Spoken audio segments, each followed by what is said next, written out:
আমি ঢাকা শহরের শীর্ষ সন্ত্রাসী বাবু। আজও 5টা খুন হয়েছে আমার হাতে।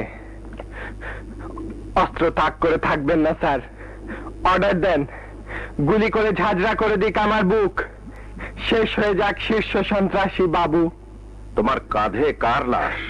শাহিন আর মারুফের আদরের সেই ছোট্ট বোনটি, যার হোস্টেলের টাকা জোগাড়ের জন্য শাহিন শুয়ে থাকতো আপনার অফিসের বারান্দায়, যার টাকা জোগাড়ের জন্য শাহিন আপনাকে খোঁজ দিয়েছিল AK-47 রাইফেলের।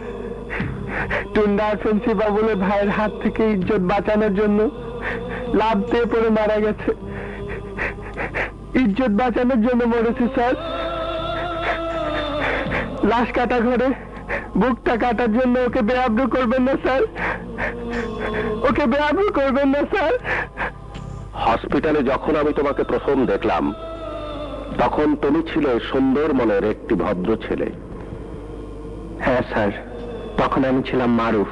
কিন্তু সাজুকে খুন করলে কেন? স্যার, সাজুকে আমি খুন করিনি। করেছো,